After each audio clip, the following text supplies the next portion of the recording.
Cross your shins.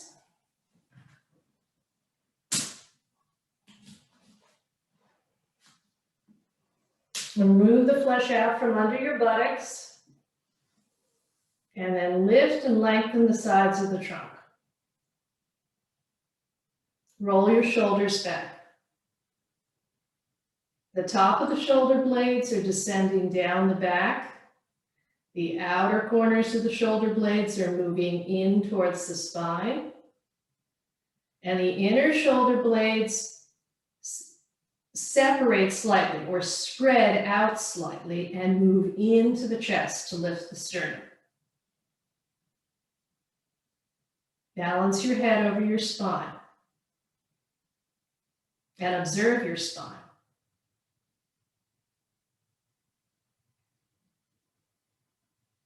And then I want you to take your hands, bring your palms together, and as the palms connect, I want you to think about lengthening the skin of the palms from the heels of your hands to your fingertips. I'm going to say that again. As the palms connect, attempt to lengthen the skin of the palms from the heels of the hands to the fingertips. And if you do that, you may notice a slight activation in the upper back, in the shoulder blade area.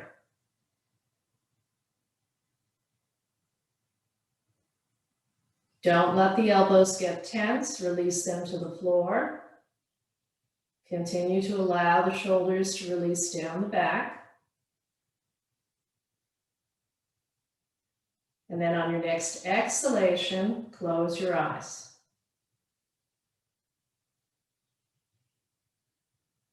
Take a moment to take stock of where your body is today, how the spine feels, what's the quality of your breath, your nervous system.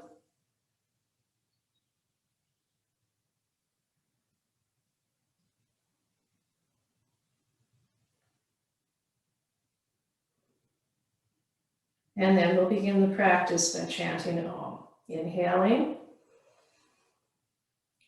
Om.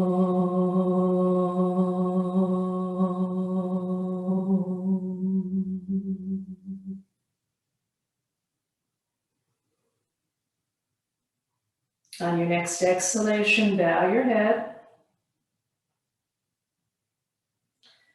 Release your hands down to your thighs, palms up. Lift your chest, lift your head, and then slowly open your eyes. Okay, change the cross of your shins. Extend your right arm forward, palm directly forward, fingers to the ceiling and fingers together. Use your left hand to take hold of all the fingers, including the thumb, and gently pull back. The arm should be at about shoulder height or slightly lower, elbows straight. Breathe into the stretch.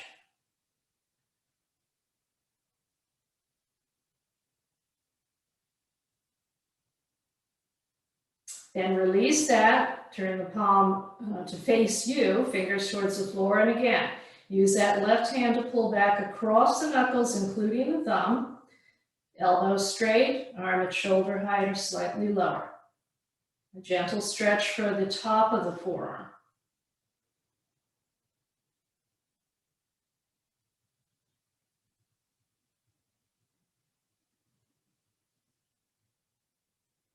Then turn the palm out and do the same thing again. Catch hold of all the fingers, including the thumb, elbow straight if possible, or it can be slightly bent if you've got hyperextended elbows, or slightly soft, I should say. And then pull back on the hand. Pull back on the fingers. Open the palm. And open the forearm.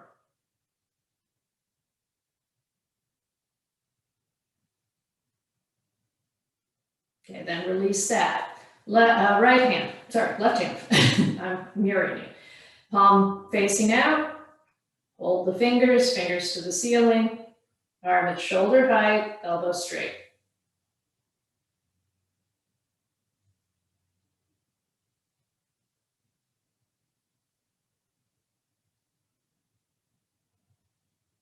Then turn the palm down, or the palm back towards you, fingers towards the floor, and then pull back.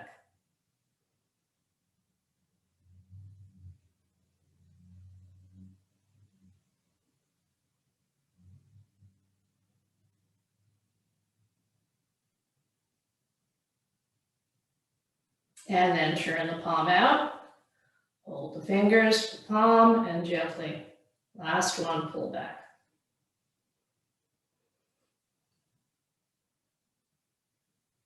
Use this as an opportunity to see which hand is tighter, which lower arm is tighter.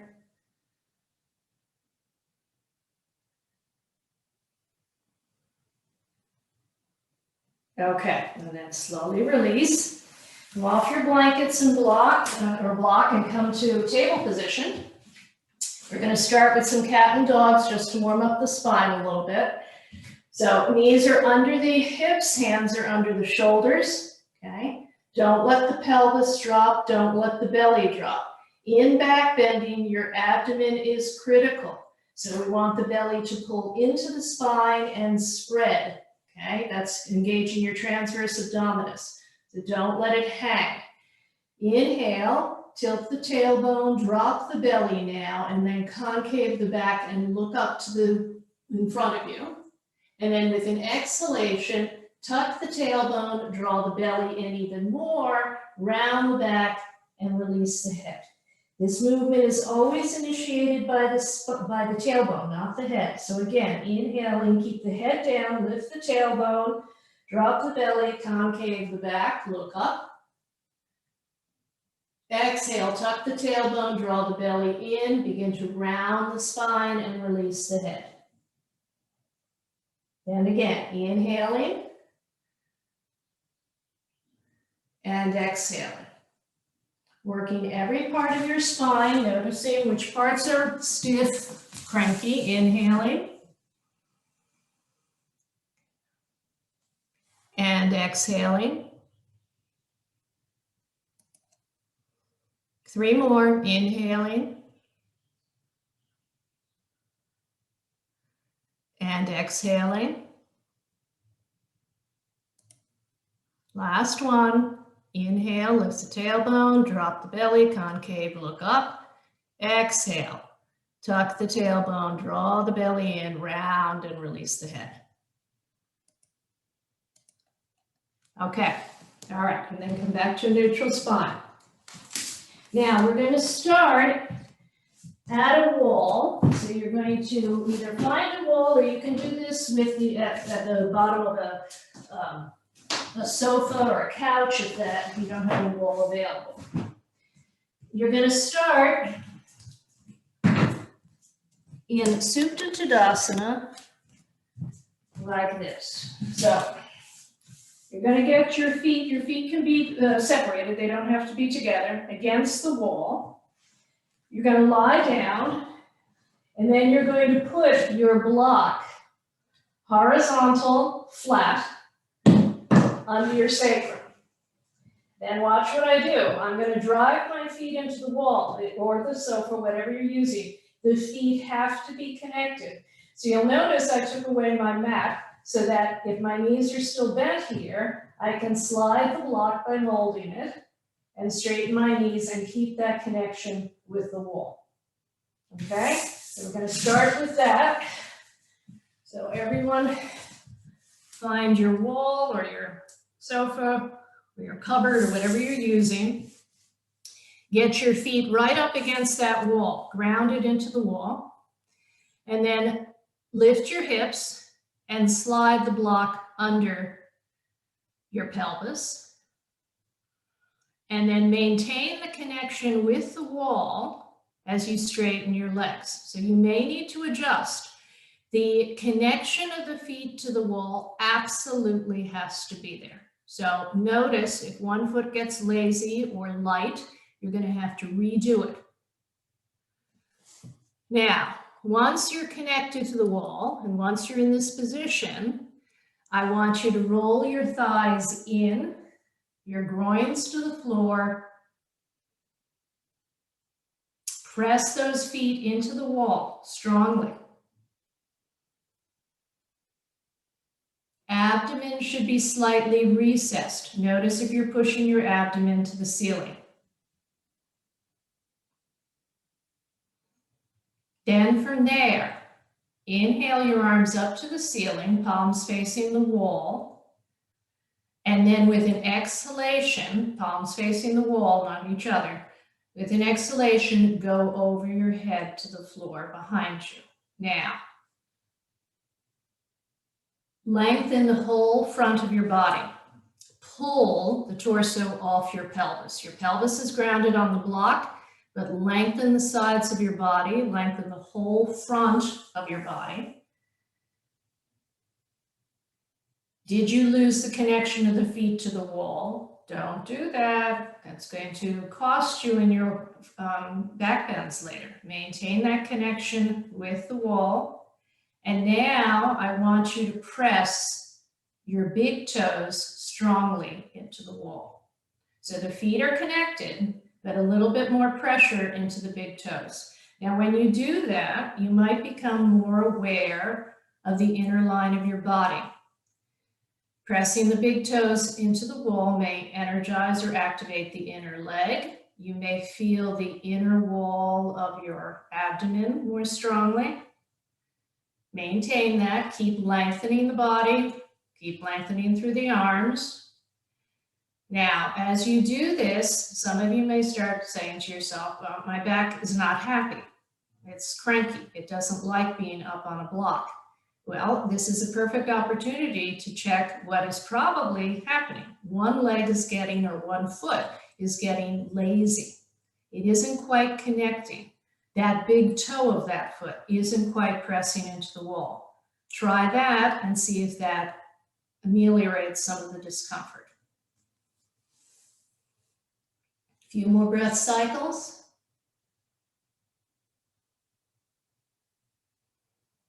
Okay, now keep the connection of the feet, keep the connection of the big toes pressing. Bring your arms without changing the length and the sides of your torso. Bring your hands into Urdhva Dhanurasana position. Palms by your shoulders on the floor, elbows to the ceiling. Now keep that connection with the feet on the wall. Keep pressing the big toe ball mound into the wall. Keep lengthening the sides of the body. And now with your hands on the floor in the Urdhva Dhanurasana position, I want you to try to lengthen the skin of your palms from the heel to the fingertips and see if that activates the upper back or the shoulders at all. Another way, if you're not getting that cue or that idea, another way of thinking about it is gently pull back with the heels of the hands on the floor, and you may get that connection that way. A few breath cycles further.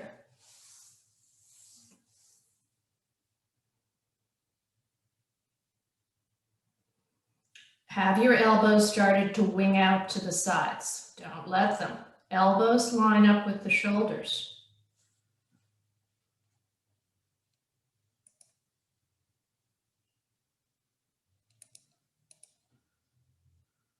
Okay, then release the arms down by your sides. Slowly bend your knees one at a time. Lift your hips, slide the block out, bring your back to the floor. Pause.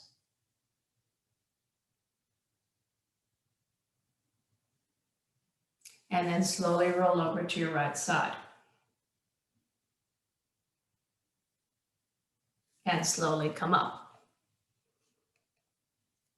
Anyone with questions? Wave a hand if there's a problem at all. Okay. All right. Now, have your second block.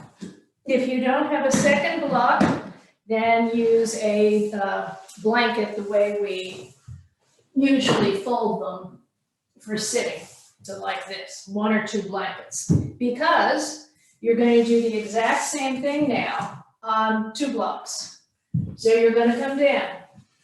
You're going to get your pelvis on that first block, your knees are bent. Bring the second block up, or use a block on blankets as you need to. Hold the blocks, slide the blocks out. Here you are again in a slightly elevated Supta Tadasana, okay?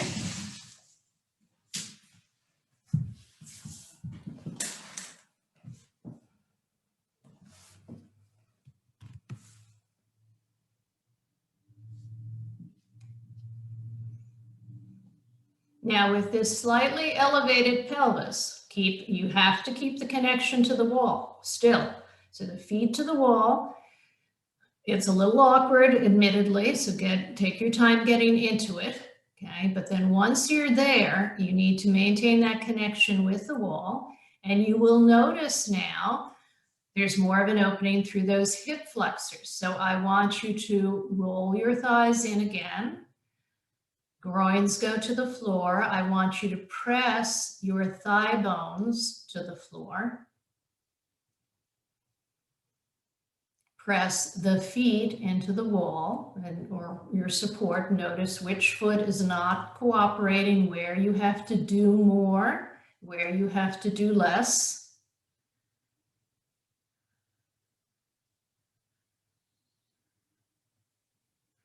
And then once you're in that position, inhale the arms up to the ceiling, palms facing the wall, and then over the head they go. Lengthen your torso. So the whole front of the body is lengthening. It's as if you could pull your torso away from the pelvis, which is firmly grounded on those blocks. Now that the arms have gone overhead, what's happened to the legs? You've got to go back to the legs. Have they started rolling out? Re-roll the thighs in. Redescend the groins. Press into the feet and now press the big toe ball mounds more firmly into the wall, or the big toes, I should say, more firmly into the wall. And then you'll feel that inner line of the body.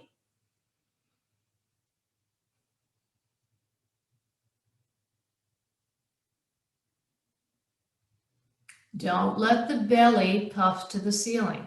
The belly has to recede. It has to draw back slightly to the spine and spread. The transverse abdominis is the corset muscle in your abdominal area, and that is one way of how it's activated. Another way of thinking about it is if you had your hands on your hip bones, those frontal hip bones, and you could roll the frontal hip bones towards your belly button or towards the midline of your body. Either one of those actions will engage the transverse abdominis, which is critical to supporting the low back and preventing discomfort in back bending. Okay, now take your hands into Urdhva Dhanurasana. Bend the elbows, plant the hands by your shoulders, palms on the floor. And then, if you can, lengthen the skin of the heel of the hand to the fingertips. May, I'm assuming your hands aren't in Urdhva Dhanurasana because of the issue we talked earlier?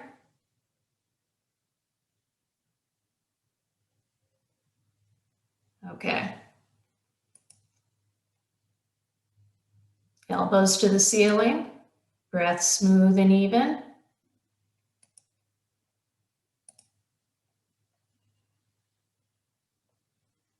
Okay, then slowly draw your arms back up to the ceiling, down by your sides. And then bend your knees. Press into your feet to lift your buttocks to the ceiling. Squeeze your tailbone with your buttocks as you slide the blocks out, and then slowly lower your buttocks to the floor. Stay there for a moment.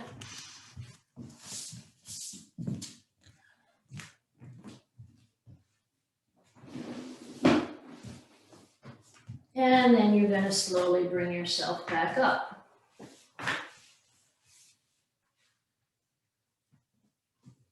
Okay. All right, so now you're going to have your bolster, or if you don't have a bolster, you can use a couple of blankets. Bernadette, can I ask a Yes, question? hang on just a second. Yeah. What's that? In that second one, I could really feel it in my ankles. In your ankles. Yeah, strangely. Oh. Okay, do you do a lot of walking? Yes. Yeah, so maybe the frontal foot, the muscles of the front of the foot and the shin are quite tight. So when you're up higher, you're getting more of a stretch through those areas. So that could be why. Hey, Bernadette, I got a question too. Yes. In the Urdhva hands position, are your shoulders supposed to be on the ground? They may or may not be. Most likely saying when they probably will be on the ground with the first block. But if you have the second block, for most people, the shoulders will be slightly off the floor. That's okay. Okay, that's what okay, thanks. Yep. Any other questions? Okay. All right, so now we're going to open up these frontal thighs a little bit more. So you can use a bolster for this. I'm going to use one long folded blanket because I know I can go down lower. You could use two folded blankets, or you don't need to use anything at all. But watch what you're going to do first. So I'll show you from the side, and then I'll show you from the front. So we're going to bring the right leg into Virasana. And I'll talk about the choices, the alternative if you can't do this because of knee issues. But if you do have a knee issue, not too big a problem with the knee, you can try putting a belt behind your knee and pulling out and seeing if that makes it easier to access this pose. This is Ardha Virasana. We've done this, some of you have done this version with me before in class, okay? So you're going to bend your left knee into Marichyasana. Right knee in Virasana, left knee in Marichyasana, and then you're going to come back to your support, either the bolster, the blanket, whatever it is. Now this is a big thigh stretch, so I'm trying to lengthen the top of the thigh to the knee. I'm not allowing myself to roll in on that inner shin. I'm towards the outer shin, and this leg is supporting me, okay? You're going to stay there for a little bit, and then you're going to open the leg into Baddha Konasana, bound angle pose. So from here, it looks like this. Okay, and you're going to stay there and you're going to breathe into that stretch. After a while, you can go down lower. If that's possible, you can slide the blanket or the bolster away and come all the way down to your back, but that's a deeper stretch here. Okay, to come out of the pose, we'll bring the leg back up into Marichyasana. We'll roll towards that leg, release the Virasana leg, and come up. Okay? If you have major knee issues, and that's not a good one for you, then do the standing quad stretch that we often do at a wall, where you're holding your ankle and you're lengthening the knee that way. You won't get quite as deep a stretch as this one, but you'll still be opening up that quadricep. Okay, so choose your position or your support, I'm sorry. And then with your legs in Dandasana, bend the right knee, bring it into Virasana. The heel is close to that outer hip. The knee is directly out from the hip. Don't let it roll in or push out to the side. It wants to be parallel with that, or perpendicular with that hip. And then bend the left knee into Marichyasana 3 and come back to your support. Then find out if the support was too high or too low. If it is agonizing, you're doing too much because the muscle is going to contract and it's never going to let go. You want to have enough of a stretch so that the muscle fibers can let go and that you're feeling the stretch, but that the muscle is not screaming and saying, get me out of this. So Bernadette, I have a question. Yes. I feel like my hips are leaning toward my knee up. Should we Correct. lock under there to get it more even, or how do you deal with that? Okay, you will not be even. This is an asymmetric pose. Your pelvis and your hips are not symmetrical. So you will be uneven. What you want to do is you want to balance it as best you can. So even yourself as much as you can. When we do the other side, you'll see the big discrepancy from side to side. But do not for a moment think that you're going to be perfectly even. For most of us mortals, that's not going to happen. But as always in yoga, you want to balance and make yourself as even as possible. Don't make yourself even, however, by doing what I mentioned when I first demonstrated the pose. Don't roll onto that inner right shin. In Virasana, the weight should be more to that outer shin. When you pull into the inner shin, then you're putting pressure on the inner knee, which is not good. Does that answer the question? Yes, I hope. Okay. All right.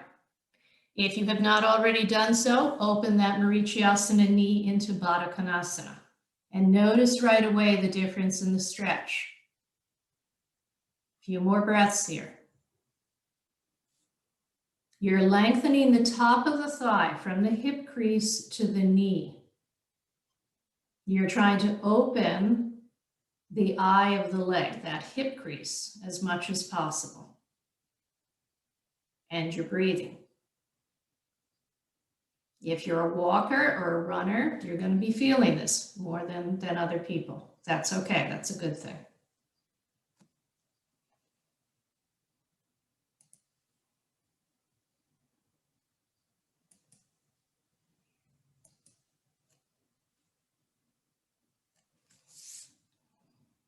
Okay, now to come up, bring the bound angle knee back to Marichiasana. That should be your left knee. Okay, now you're going to turn and towards the left side. So you're going to turn towards that left knee, then slowly unwind the right knee, and then sit up in Dandasana pose, staff pose, legs extended. Press the tops of the thighs to the floor, press the shins to the floor, and press the heels to the floor. Breathe.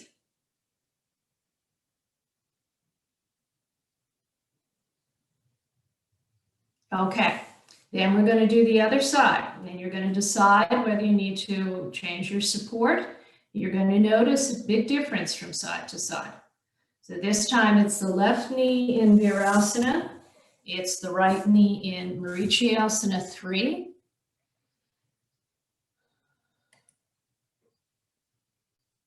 And then you're going to slowly lower yourself down.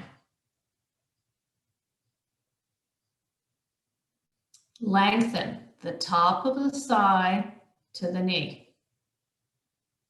Notice the difference in your pelvis and your hips. Which side were you more lopsided? Balance yourself as best you can without rolling into the inner shin on the Virasana leg. Be more towards the outer shin.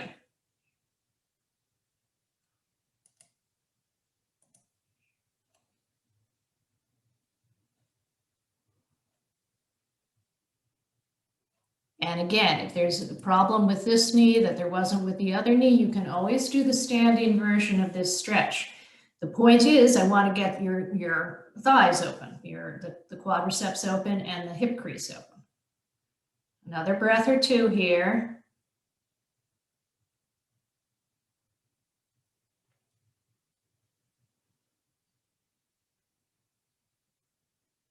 Okay, now open the Marichiasana leg into Baddha Konasana.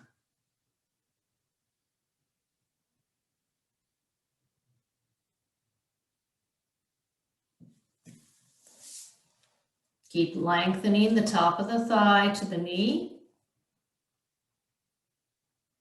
Keep balancing as best you can. on the pelvis and the sacrum.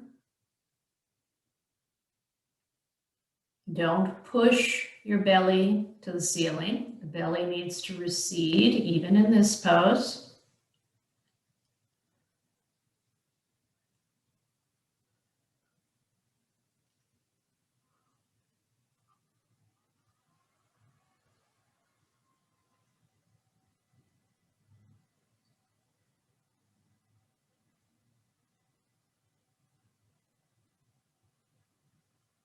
Okay, then bring the Marichiyasana, the Baddha Konasana leg up to Marichiyasana, slowly. Then turn towards that bent knee, the right leg, roll to the right side, slowly unwind the left leg, and then come into Dandasana once again. Extend the legs.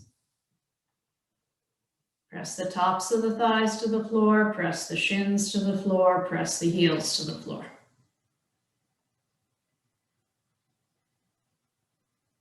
Okay, and then slowly come up to standing.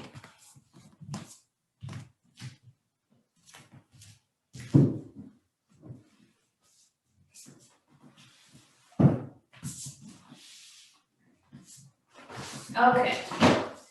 So come to mountain pose, Tadasana on your mat, feet together.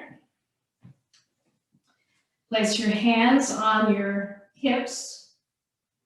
Okay, and now lift your chest, roll the thighs in, groins back, all the cues that we always do, abdominal wall drawing in and up. Now lift the chest and draw the elbows back behind you. Keep the chest lifted, look forward. Keep pulling the elbows behind you as you open the upper back.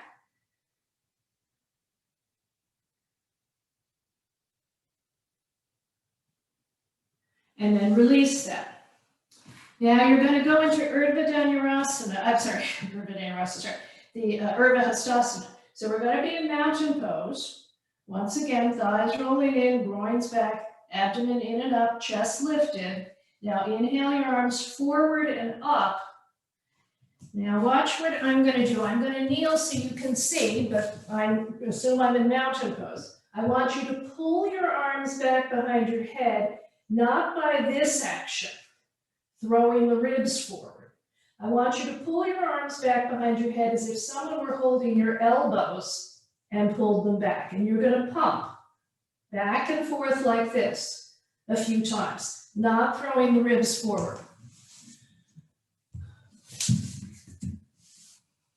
Arms overhead, lengthen and reach, straighten through those elbows, touch the ceiling with your fingertips, sides long, pull the torso off the pelvis, and now pump the arms back as if someone were pulling on your elbows. Don't let the ribs fly up.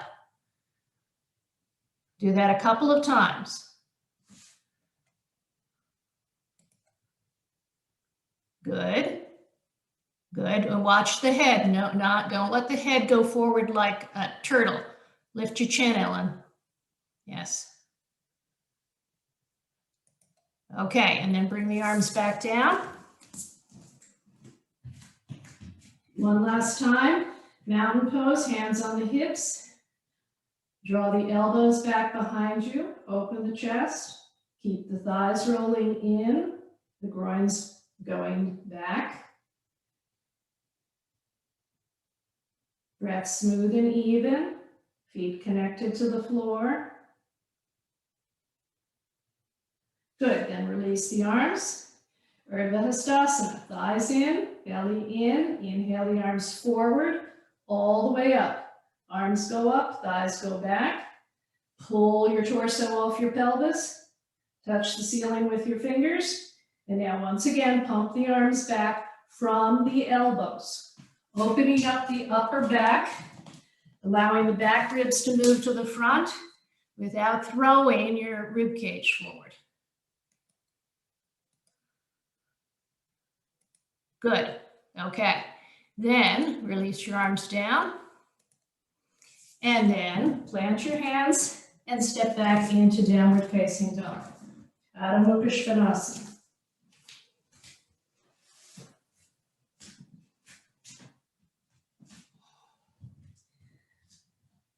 Now lift your heels high for a moment. Rotate the upper arm bones and pull the sides of the trunk back. Pull the outer corners of the hips back. Feel the belly receding, drawing in towards the spine. Move the tops of the thighs back. And then eventually begin to slowly lower the heels by pulling the heels back and down. Stay there and breathe.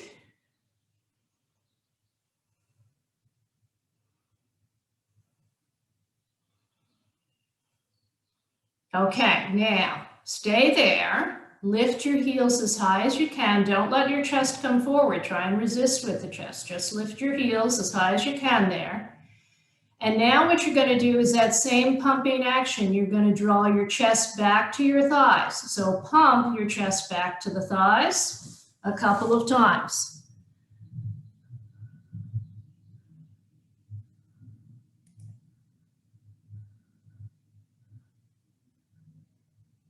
A little bit more pumping, Elisa. Move that upper back there, upper back ribs in. Good. Okay, bend your knees. Come back down to table for a moment. We're going to do that one last time. Take a quick look here. So when you go up into down dog and you're here, I don't want just, that's not much pumping. And I also don't want coming forward and back with your hips. So what I want you to do is I want you to stay there and I want you to forcefully move that chest back. Okay, not too little and not by bringing your body forward. Okay, one more time, table position, up into downward facing dog. First, get the pose. So refine the pose, lengthen the sides of the trunk, pull the hips back, kick in the tops of the thighs, stretch the heels back and down, get into the full pose and breathe, a couple of breath cycles there.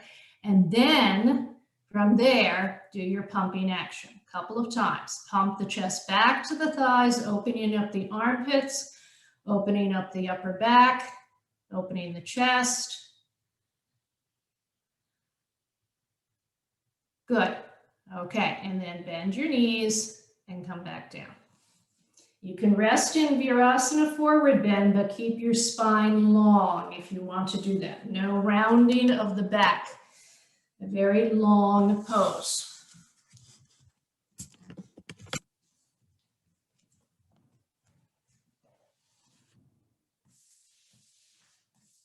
Okay, and then you're going to come back up. You're going to go back to a wall with a chair. Now, I have the chair on the mat, and I have a thin mat. And I'm going to take the mat, and I'm going to put it on the chair seat. If you have a very thick mat, that may not work. This is for a little bit of cushioning for the hands. But so if you don't have a thin enough mat, and you only have a thick mat, try and find something that will work. Not a blanket, because a blanket will slide. But this is just some padding for your hands. If you don't want it, you can certainly just use the chair. So this is what we're going to do. We're going to come into chair dog. Okay, hands will be on the chair seat. You're going to walk your feet back, coming into chair dog. Then from there, you're going to come forward to plank. Then from there, you're going to do Chaturanga Dandasana. Then from there, you're going to come up into up dog. And then back to down dog.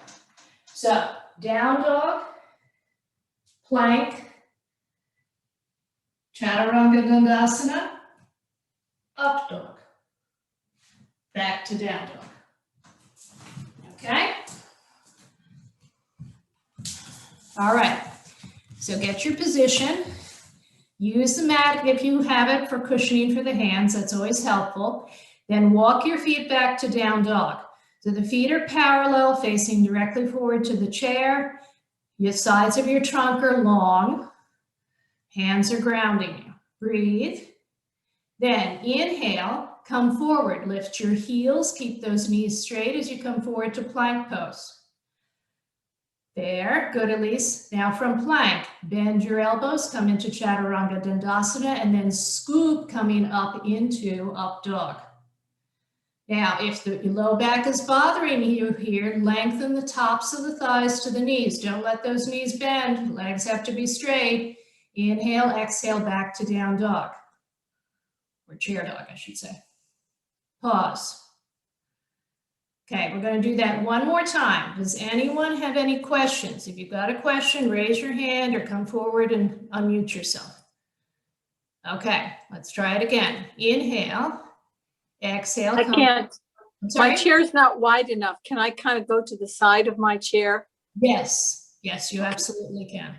I apologize, Bernadette. I affected my lower back. You what? Lower back.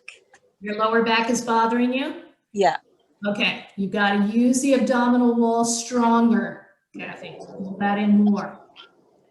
Okay, let's try it one more time. Inhale, come forward to plank pose. Pause, belly in, don't let the legs get weak. Legs have to work like mad. Exhale, Chaturanga Dandasana. Inhale, come up into up dog. Draw your chest through, yes. Legs strong, belly engaged the whole time. Exhale, back to chair dog.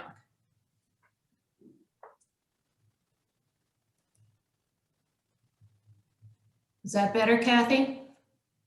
Good, okay. All right, now come up for a minute. Come up to standing. You can roll your wrists if you want to.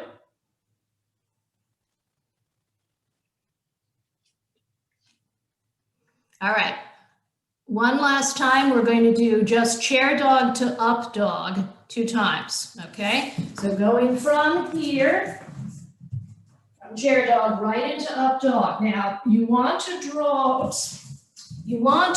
your chest through as much as possible. So what I like to do when I come from chair dog is I come forward, I bend my elbows slightly, and I grab my ribs and pull the chest through. But notice how strongly my legs are working. If you start to do this, it's deadly for your back. The legs have to be strong the whole time. The belly has to be drawn in the whole time. Okay? So we're just going to go from chair dog to up dog 2 times. Okay, so get your position in chair dog. When you're ready, inhale, come forward to up dog. If you want to, bend the elbows, grab the ribs and pull the chest through. Legs strong, belly strong. Good. Inhale, exhale back to chair dog. Lengthen, lengthen, lengthen. Pull the sides of the trunk back, pull the hips back. Breathe, belly in. Inhale, exhale, up dog. Come forward. Pull the chest through. Good, good. Breathe, and then exhale back to chair dog. Good. And then slowly come back up. Okay. So now you're going to open your mat out. You don't need to be by the wall, but you're going to take your chair a little bit away from the wall. You're going to have your bolster on your mat. You're going to sit on your bolster or a stack of blankets. And we've done, I think Joan has done one quite similar to this before. What we're going to do is we're going to press into the feet, the knees stay bent. You're going to go up over the chair. You're going to extend your arms back. I like to use the sides of the chair to hold my arms. And then from there, I'm going to lower my buttocks to that bolster. And if my buttocks doesn't touch the bolster, then I'm going to come out and put on some extra blankets. Okay, but it's that same sort of pumping action where we lower the buttocks, we lift it, we lower it, we're opening this upper back, the whole shoulders, etc. Okay? All right, so get your bolster in front of that chair. And for the first one, just go up, go through and test as you drop the buttocks back down, whether you have enough support or whether you need to add a blanket. A lot of times that has to do with body proportions. So be sure that your buttocks can be grounded once you lower it to whatever you're using. Okay, now once everyone do it once, and then, now if you don't have a regular yoga chair, use a chair, another kind of chair, or if you don't have a chair that has an open back, you can do this, okay?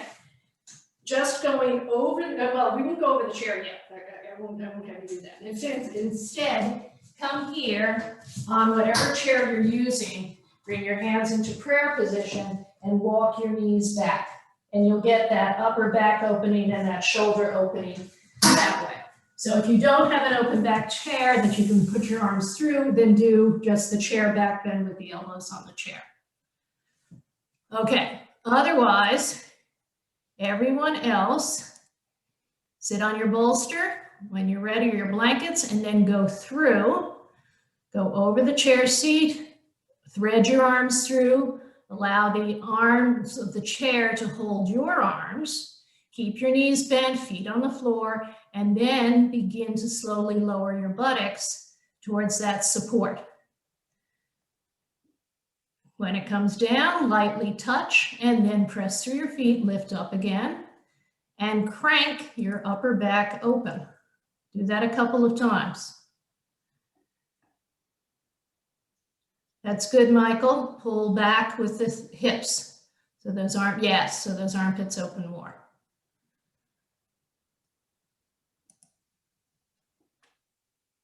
Good. One more time.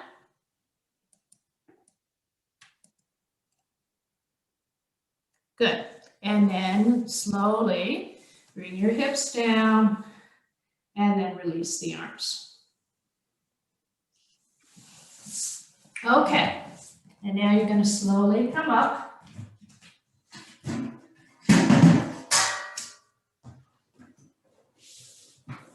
Now, we're going to do chair back bend. We're going to do it several times, several ways. So you do not need a wall. In fact, I don't want you to be near a wall or near something for your feet at all. Your feet are going to be on the floor for the most part, okay? But you need to have room at some point to extend your legs. So be away from a wall, if possible, if you have that space. You're going to start with a folded blanket on your chair seat. And then you're going to have a long fold blanket on top of that mat. I would line up the mat edge with the front of the chair, and I would have part of that long fold blanket over the edge of the chair. So get yourself set up like this and then come to your screen so you can see what we're going to do. If you do not have the open back yoga chair, then you can use a bed to go back over the edge of the bed.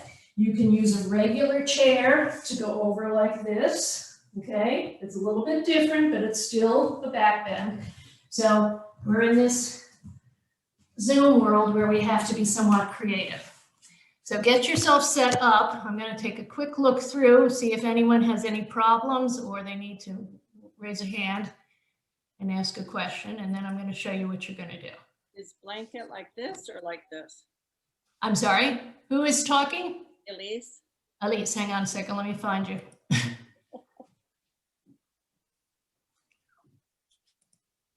There you are, Elise. Okay, the blanket, This. you start out with the blanket like this, and you fold it like that. Okay? All right. So now this is what it's going to look like. The first one, you're going to go into the pose like we usually do. Okay, buttocks further off the end of the mat, off the end of the chair seat, over you go. You're gonna hold the sides of the chair. And here I am slightly below, or right at the edge of the bottom of the shoulder blades, okay? Knees bent, feet on the floor, holding the chair, rolling my chest open. We're gonna be staying here for a little while, and then you'll extend the legs out like this, toes to the ceiling, and we'll be there for a while. Then we're gonna come up, okay? We'll take a break. The second iteration is gonna look like this. Forward, same position here, hold the sides of the mat, sides of the chair, knees bent, feet on the floor. And this time, when I go to extend the legs, I extend the legs out with the soles of the feet staying on the floor.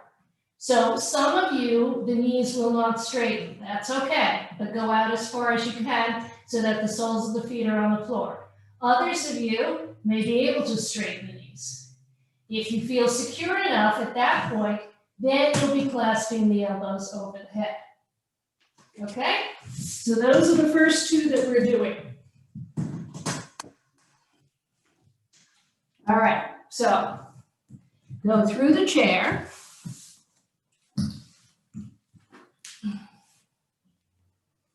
Keep your knees bent. Come off the chair so that the front edge of the chair is right at the bottom of your shoulder blades, and hold the sides of the chair. You'll be holding them down near the chair joint. Hold the sides of the chair with your hands. And breathe there.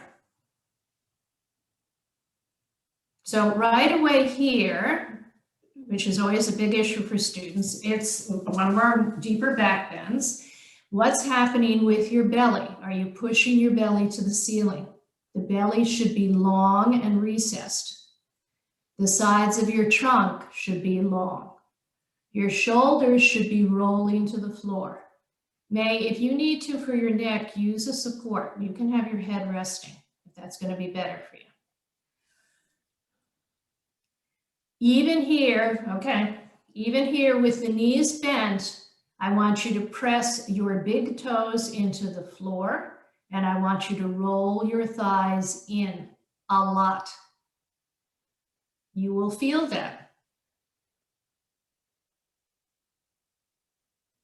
Now, from here, you're going to slowly extend your legs out one at a time with your toes facing the ceiling. You'll be resting on your heels, the back of your heels. Toes to the ceiling. Stay there and breathe. Thighs rolling in, groins descending, belly recessed. Couple more breaths there.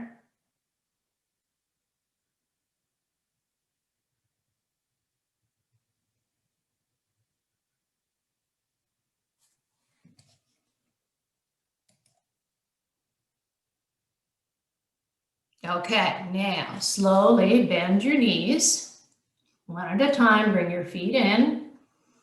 Then take hold of the sides of the chair, or if you have neck issues, you can use a hand behind your head to escort your head forward, and then use your upper back to bring yourself up out of the post.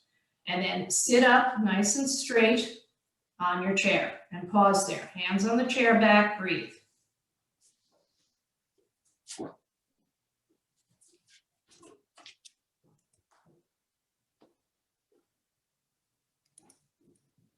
Okay, all right, now the second one. Hold the sides of your chair seat, slide your buttocks forward, and now you're going to go back down into your chair back bend. Slide off enough so that the front of the chair seat is at the bottom of the shoulder blades, knees bent still, feet on the floor. Hold the sides of the chair seat. Press into the big toe ball mounds and the big toes strongly. Roll your thighs in. Now from there, you're going to slowly extend your legs out, but keep the soles of the feet on the floor. It doesn't matter if your knees don't fully straighten, but go out as far as you can, keep the soles of the feet on the floor. Lengthen the sides of the trunk. Press your big toes into the floor, belly recessed. Now, if it's available to you, clasp your elbows over your head. Release your elbows down, release your head, release your neck. Where are you holding where you don't need to hold or grip? And where do you need to do more? Don't let the pose just become a habit. Observe it, figure out what you need to do. And if you're having back discomfort, what's not working? Oftentimes it's the legs or the feet or the belly. Change the clasp of the elbows.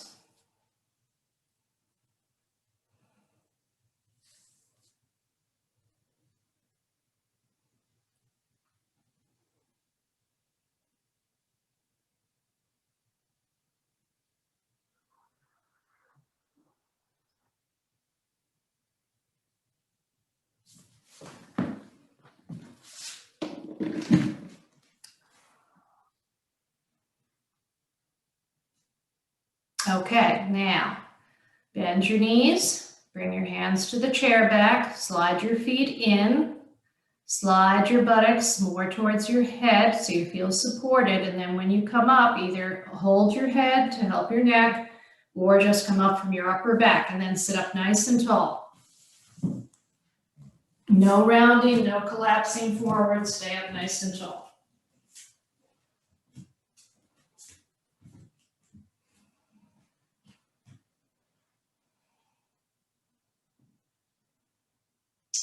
Okay, now take a look here.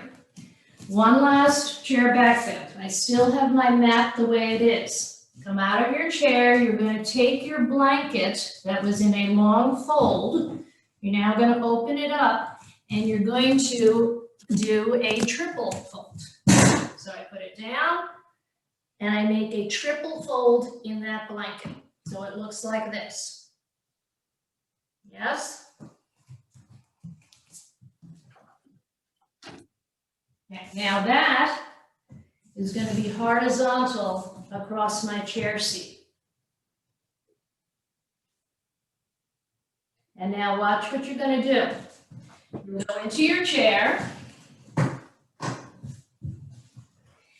My buttocks is towards the front edge of that blanket, but ultimately when I come over, I want my sacrum on the blanket.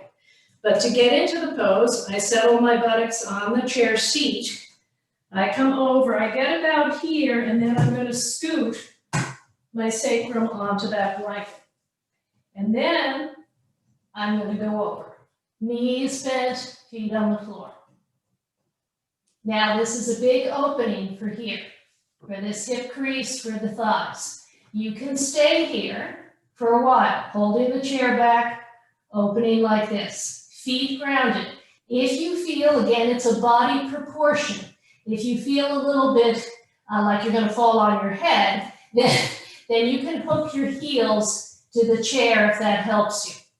All right? But rolling the thighs in. Eventually, if you're feeling okay and secure enough, we're going to bring the hands into Urdhva Dhanurasana. That's all we're going to do from here. Hands here, don't let the elbows swing out. The elbows have to line up with the shoulders. Grounded, head released, breathing. That's all we're doing. Then hands back up here, and you come up at the toes. Okay?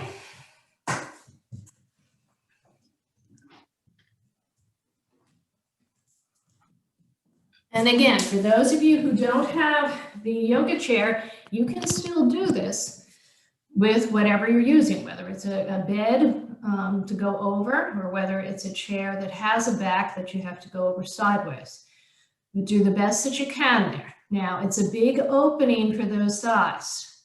Now, what's going to happen as you go back, get your sacrum on that blanket. Don't let your belly push to the ceiling. You've got to engage your belly, pull it back so that it doesn't start bothering your back. Once you're there, You're going to hang there, holding the sides of the chair. You can hold high up or you can lower your hands towards that chair joint and roll the shoulders back more. Now, with the feet on the floor, ground your feet. Press into the big toes. I want more pressure into the big toes and I want your thighs rolling in. When we do Urdhva Dhanurasana, okay, here, this is cueing that inner screen. When we do Urdhva Dhanurasana, what happens is the feet slide out to the side, the thighs roll out, the knees push out to the side. You have to stay connected to your feet. Big toes on the pressing into the floor. Now, if it's available to you, bring your hands to the floor in Urdhva Dhanurasana. Palms to the floor. And then with the palms on the floor, press the big toes in to the floor, roll your thighs in, and now lengthen the skin of your hands from the heels to the fingertips. If that cue does not make sense to you or it's hard to access or do that, then draw the floor, slide the floor with your hands. Breathe. Don't let those thighs roll out. Don't let the feet turn out. Press into the big toes.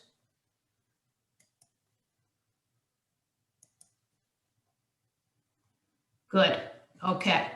And then with control, use your hand to your head if you need to, or lift simply from your back and slowly bring yourself up. Remove the blanket, push it to the floor, and then just sit up nice and tall.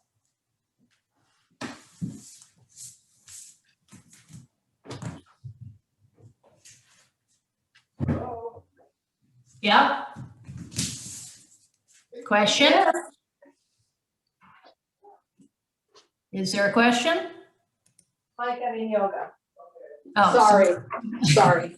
Okay, make sure you're muted. Good. All right. Okay, so now come out of your chair.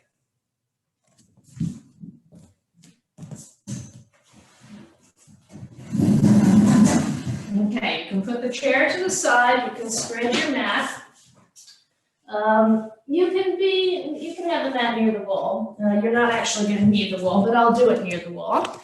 We're going to do one standing arch, one standing back bend.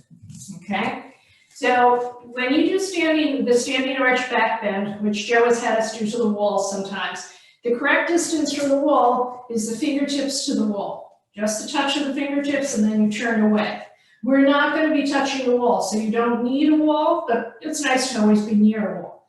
Your feet are going to be a little bit wider than hip width apart. I want your hands, like Urdhva Dhanurasana, by your shoulders.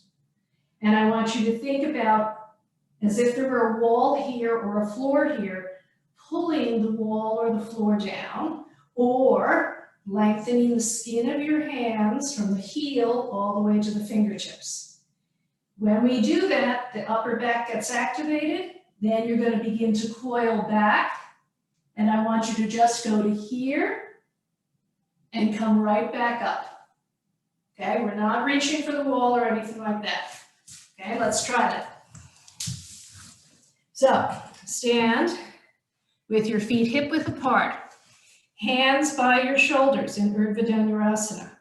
Now activate the upper back by either isometrically pulling this imaginary wall down or this floor, or lengthening the skin of your hands from the heel to the fingertips.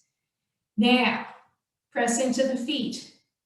Press into your big toes a lot, and then begin to coil back. Head, upper back lifting, go back slightly, legs strong, big toes grounded. Thighs rolling in, inhale, come back up. That looked good. Anyone have problems? Okay, one more time. I know I said once, we're gonna do it twice. Okay, so ground your feet, press into the big toes, Hands by your chest. Activate the upper back. Pull that chest, pull that floor down. Then begin to coil back. Thighs in. Roll the thighs in. Press into those big toe ball mounds. Good. Inhale, come back up. Nice. Okay. Now, put a blanket down on your mat for your knees.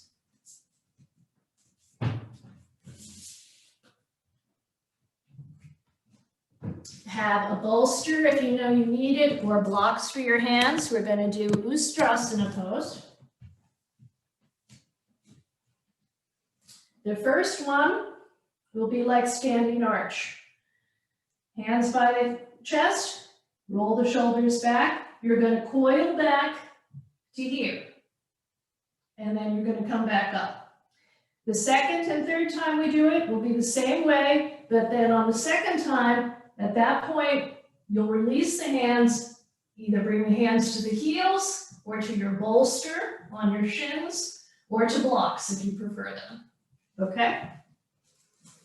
All right. So blanket down, kneel, have your hands on either side of your chest in Urdhva. Okay, now, here, ground your shins, particularly the outer shin, like you did in the Ardha Virasana. Lengthen the skin of your hands to your fingertips, or pull down that imaginary wall. Release the shoulders, lift your upper back, and begin to coil back. Go up with the chest, belly in, thighs rolling in, thighs rolling in. Good. Inhale, come back up. Pause. You can sit back on your heels if you want to for a moment. Make sure that you have whatever you need to touch your feet or your bolster or your blocks. Okay. Now, come back up. Okay. Hands once again at your shoulders. Press the thighs, the shins down, sorry. Press the shins down. Be on those outer shins. Roll the thighs in. Activate the upper back by lengthening the skin to the fingertips or pulling down on that wall. Begin to coil back. Thighs continue to roll in. Don't let them roll out. And then when you get as far as you can bring your hands back to your thighs, come back a little further, and then bring your hands to your feet, your bolster. Lift your chest. Where are you doing too much? Where are you not doing enough in this pose? Are the thighs rolling in? Are those shins really grounded? Is the chest lifted as much as it can be? And are you tightening your throat, tongue, or jaw? Good. Come back up. Sit back on your heels. Pause.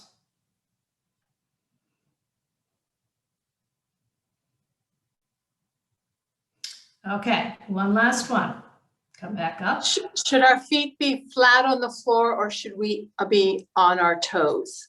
If it is better for your back, you can curl your toes under. But classically, the pose is done with the feet flat on the floor, like this. Okay, thank you. Okay, so one last time. Hands by the shoulders.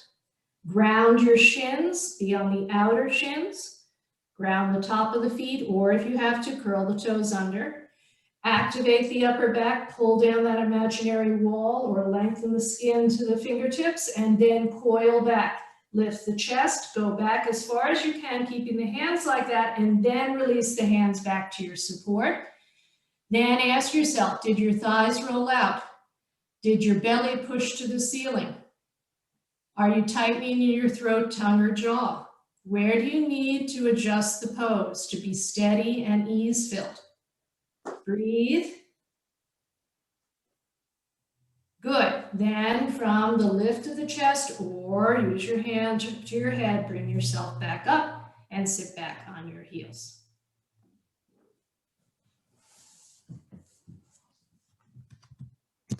Good job. Okay.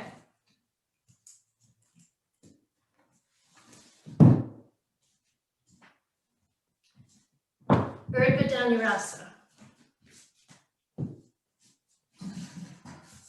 All right, we're all going to do the first one. Oh no, more than one, yes. We're all going to do the first one using a bolster. So get yourself a bolster, it's gonna be vertical on your mat. If you know that you have trouble pushing up into the pose, you can use a plank or blocks for your hands. I'm using a plank because of the twist in my spine. It affects my shoulder blades, so I can't always get my elbows as straight as they should be. So the plank helps me. Now we're all going to do the first one this way, even if it's hard for you. Remember what I said at the beginning of class. I don't care if you get into the full pose or not. I want you doing the pose correctly. We're figuring out where you have difficulty in the pose and making changes. So this is what it's going to look like. If you're taller, by the way, you'll probably want to add a long fold blanket on top of this bolster, okay? But I'm going to go back so that my head is on the floor and the base of my neck is at the edge of that bolster. My knees are bent and my hands will be in Urdhva Dhanurasana, and here I'm using the plank, okay? So the elbows have to line up with the shoulders. They can't be out here to the side. I'm going to turn my toes in slightly, and then I'm going to connect those feet and ground the big toes. The big toes are a primary driver in this pose. And what happens is we lose the feet when we go up, and this happens. We turn the feet out, and we try and push up with the hips. The lift in Urdhva Dhanurasana has to come from your upper back. It doesn't come from the low ribs. It doesn't come from, alternatively, the belly pushing to the ceiling to get me up. This recedes, the upper back has to lift, the feet have to ground, okay? And if the feet start going out like this, some of you have done it with me in class and I know you find it annoying, use a block between your feet. Your thighs have to stay rolled in and you have to press those big toes into the floor. Now watch what you're gonna do. So from here, ground my hands, okay? Press into those big toes, thighs rolling in. I lengthen the skin of my hands to those fingertips to activate the upper back. I push till I'm on my crown of the head. And you may have seen the bolster move. That's my neck pushing, my head pushing the bolster back. The elbows want to go out to the sides. I have to reconnect them. And then from there, I push up. And then I slowly, with control, come back and down.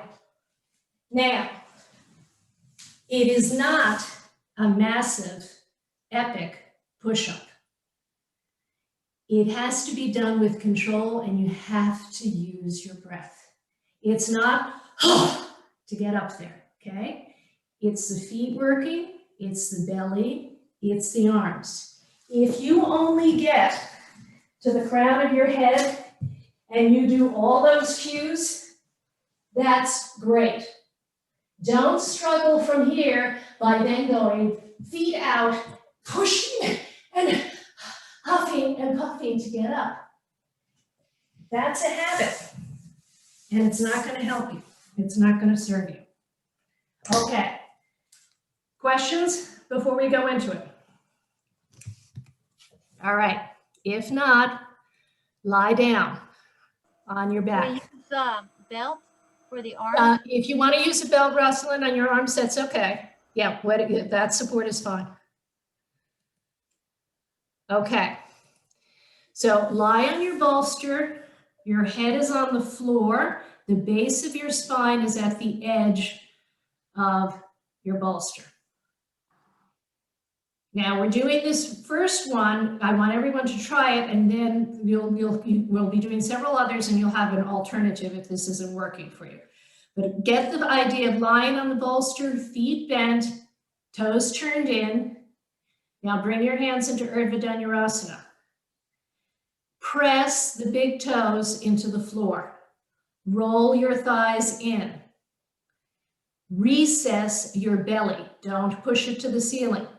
lengthen the skin of your hands to the fingertips, okay? Then from there, press strongly into those big toes and lift to the crown of your head. And if you can, you push the bolster back with your head.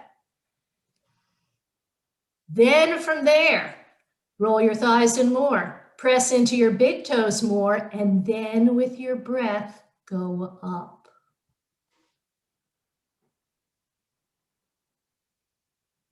Breathe. Don't let those thighs roll out. Don't let the feet turn out.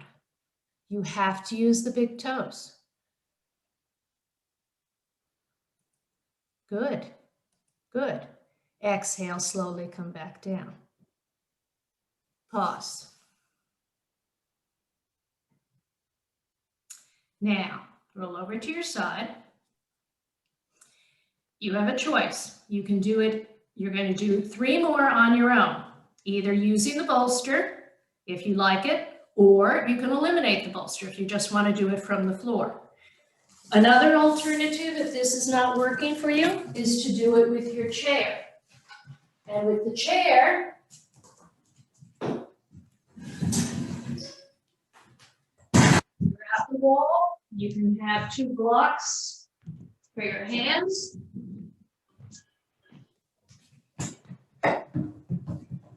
It's nice to have a mat on the chair seat. Oops, sorry, yes. And then you go over it through your chair. You can bring your hands to the blocks, and then you can push up from there. Okay? So you have a couple of different options to do. You can do it that way. Alternatively, you can just do it at the wall with blocks if you don't want to use the chair. Okay, but whatever works for you, the cues are the same. The cues are the same, even if you're using the chair. Okay, so get yourself set up with whatever version you want to do. The chair's too high. Sorry?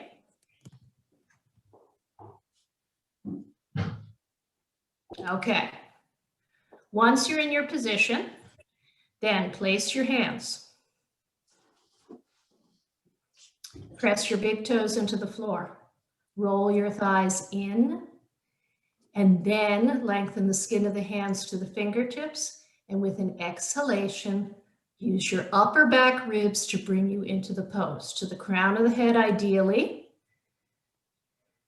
And then from there, roll the thighs in more, press into the big toes more, and with an exhalation, go up. Couple of breaths there. Where are you doing too much? Where are you not doing enough? Exhale, slowly come back down. Okay. 2 more on your own, at your own pace. Then when you're done, you'll come out of the pose, you'll draw your knees into your chest,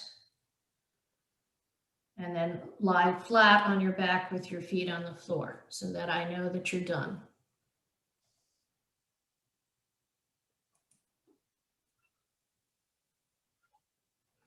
Remembering all the cues that you've learned from the progression of this class.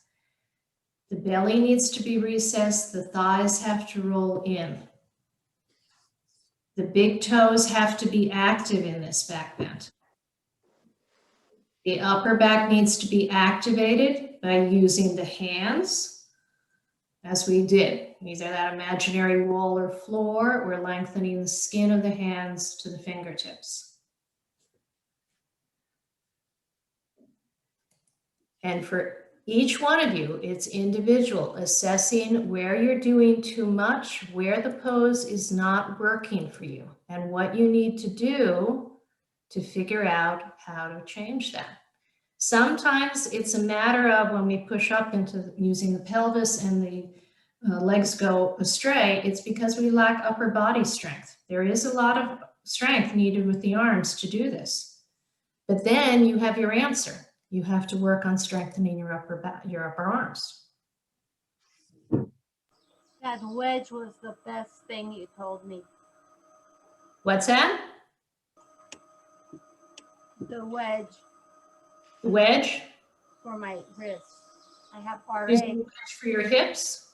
It was fantastic. Oh, good. It was Okay. a little tweak that I always needed. Good. Okay. Then when you're done, just bring your, hug your knees into your chest and then just bring your feet to the floor so that I know that you're ready.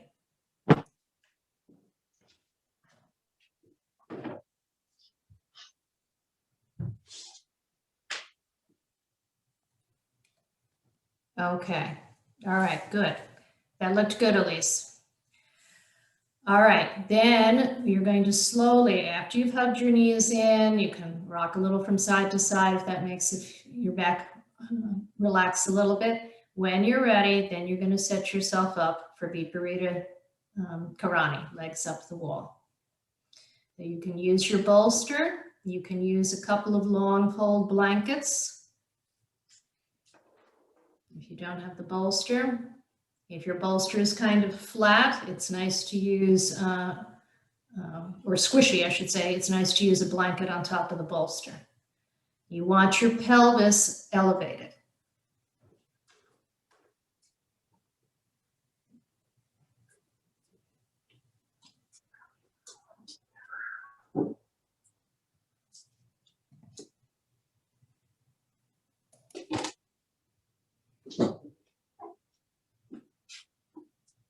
Now, once you get into the pose, remember, don't be too close to the wall if you have tight hamstrings. Don't tax the hamstrings. This is now an opportunity to let go of all you've been doing.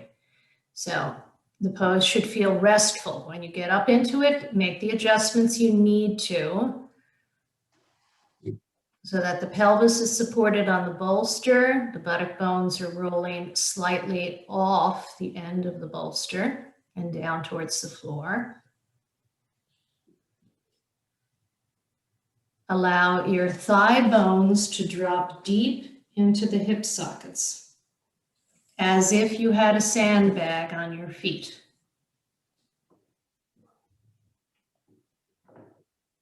Allow your belly to soften and spread. Now we're not doing anything with the belly. We're not doing anything with the physical body except letting go. But even though you're ready for this after the back bending practice and you're looking forward to it, your body will still have areas where it holds or grips or tightens. And you have to seek that out and consciously bring your breath, your awareness to those areas and let go.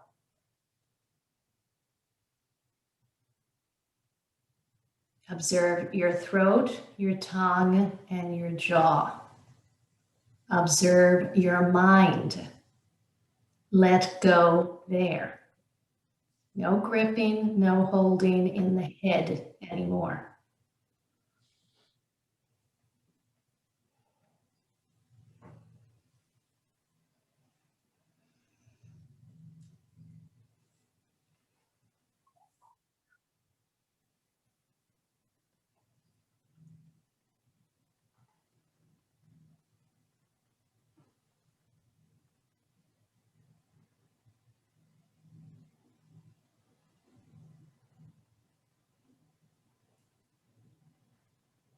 This is the ultimate pose of letting go. Where can I do less?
Now, bring your awareness back to the surface. Bend your knees, slide your legs down the wall, and cross your shins.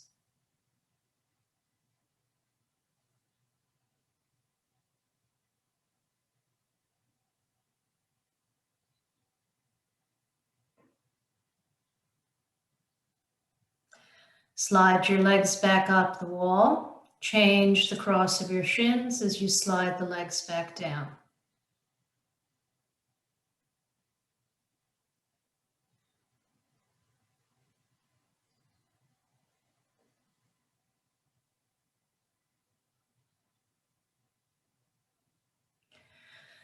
Slide the legs back up the wall.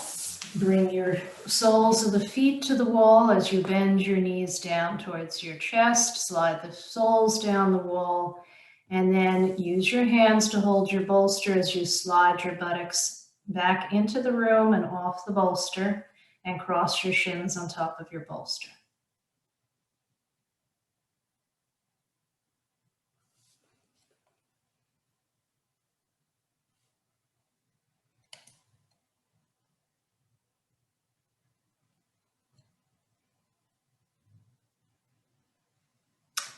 And then slowly roll over to your right side.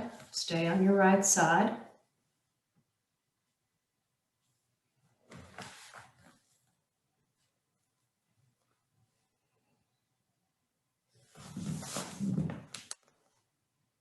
And then turn the left side of your chest closer to the floor as you slowly bring yourself back to sitting.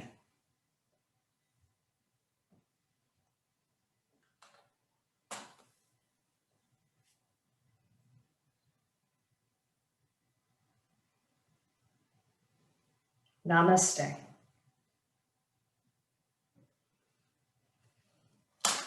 Thank you all for coming. If any questions or comments, you can unmute yourselves. Katie is teaching next Sunday. Joe should be back